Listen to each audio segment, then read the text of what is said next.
What do you think happens when you fall asleep? The body is motionless. All sounds fade away.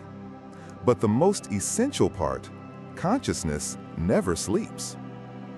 It separates from the physical layer and begins a journey every night. Have you ever woken up with a strange feeling, as if you had just lived another life? A decision suddenly becomes clear? A wordless fear from a place you've never been? Those things are not random, because it's not just a dream. From ancient Egyptian hieroglyphs to forbidden Tibetan scriptures, for thousands of years, civilizations have left traces of a phenomenon where consciousness travels through dimensions, encounters invisible beings, and deciphers memories that never belong to the present. Some people call it astral travel. Others call it accessing the soul memory realm. But one thing is certain: no one can escape this journey. And most of us are sleeping through the greatest opportunities of our lives, simply because we don't know how to observe. In this video, you will be given a map, not to trust blindly, but to remember something very ancient and very real.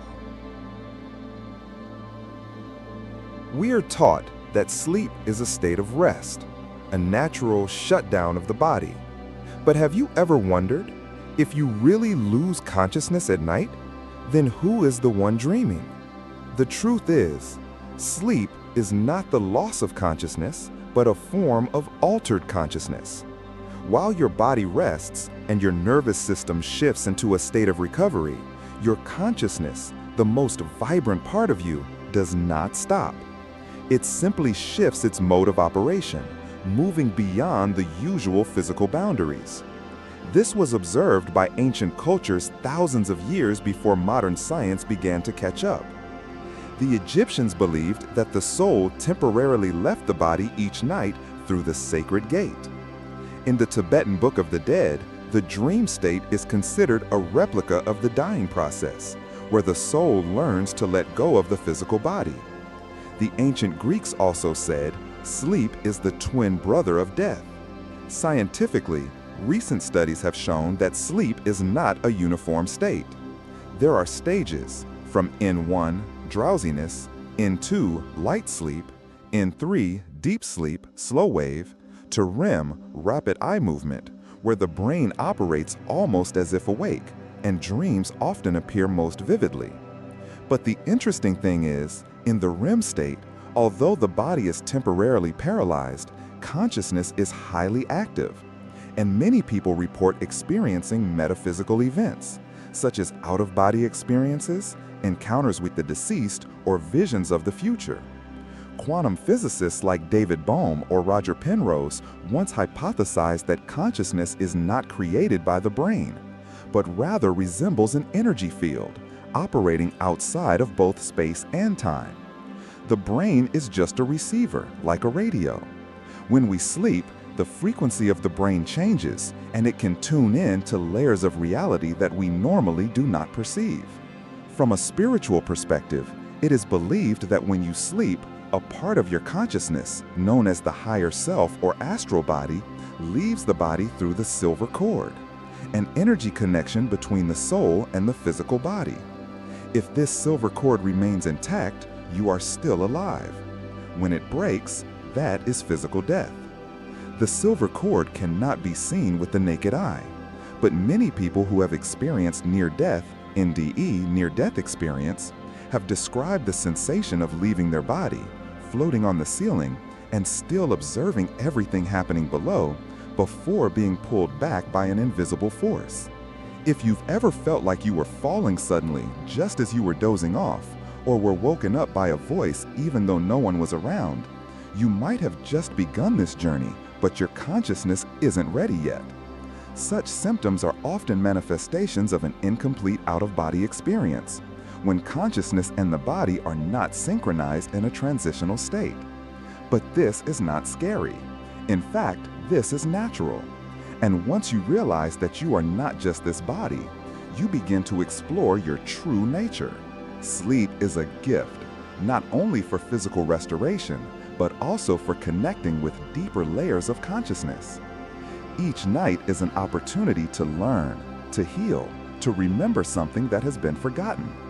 We don't lie down to sleep, we return.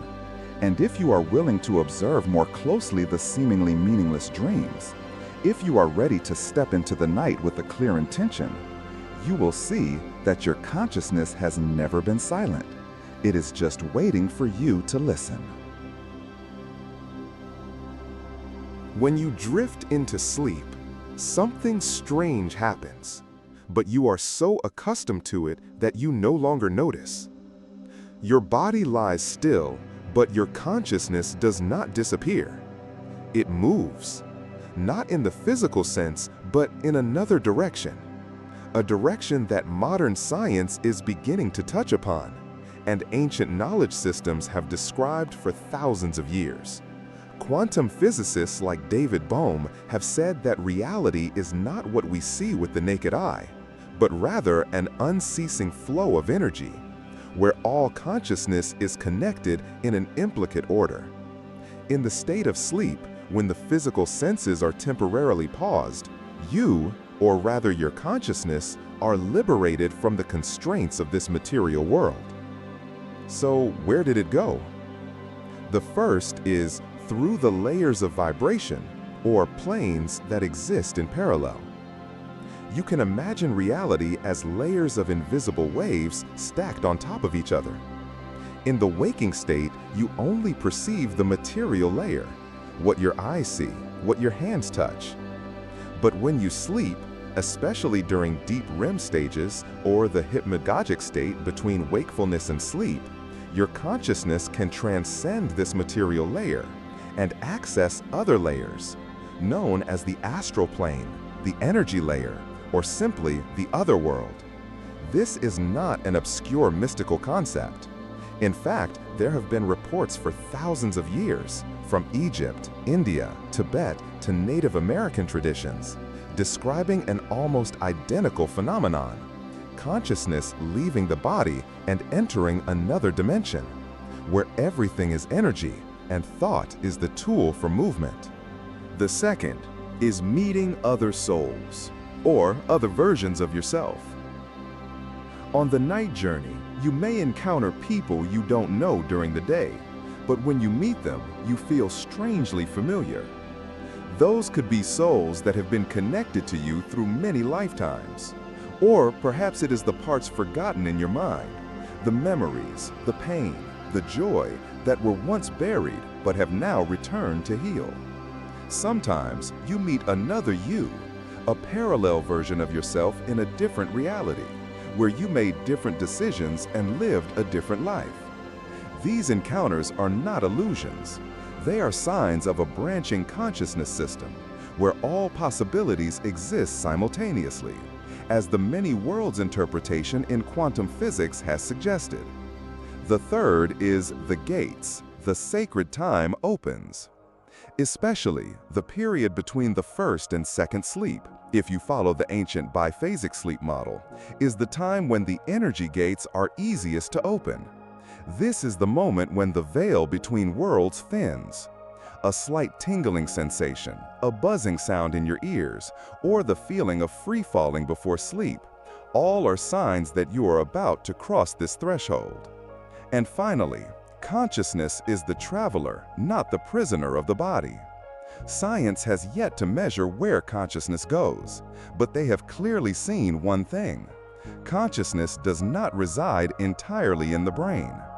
The cases of people who have had near-death experiences, NDE, and can recount their experiences, those who have out-of-body experiences, OBE, or even the sudden bursts of creativity that appear after a deep sleep, all these are signs that consciousness may exist independently of the temporary body. And this is why some people wake up in the morning with an unprecedented idea, a feeling of being healed, or an inexplicable fear. They went somewhere, encountered something, and brought back a lingering memory. Every night, you receive messages, not through words, but through symbols, images, feelings, and strange dreams that make you ponder upon waking. The issue is not whether they are coming or not, but whether you are listening correctly. Dreams are not just products of the subconscious. In many cases, they are encoded reports from the journeys your consciousness has just experienced. Carl Jung, the father of modern psychoanalysis, once said that dreams are the language of the soul, a way for the subconscious and the spirit to communicate with the waking mind. When you dream of an old room, a broken bridge, or a lost childhood friend, it's not merely a recollection. It's a symbolic message waiting for you to listen with your heart. Have you ever woken up and felt different? As if you just accomplished something very important, but can't quite remember what? Those feelings are not random. They are the residual vibrations of a meeting, a mission, a lesson that your consciousness experiences in more subtle dimensions. You don't need to remember every detail. Sometimes just feeling the new energy state is a sign that a profound change is beginning. One of the most common messages in night journeys is the call for healing. You might dream of staying in a room with white light, meeting a teacher who doesn't say a word but looks at you with loving eyes, or finding yourself flying over strange cities. These images are often symbols of healing processes occurring at a higher level, where your spirit is rearranging itself after a long day of being scattered. There are also recurring dreams, falling, running away, or being trapped. These images are often reminders from within you. There is something in your waking life that you have not faced directly, a fear, a memory, an action that needs forgiveness. The journey of the night becomes a symbolic stage, where the subconscious orchestrates everything for you to confront, but through images rather than reason.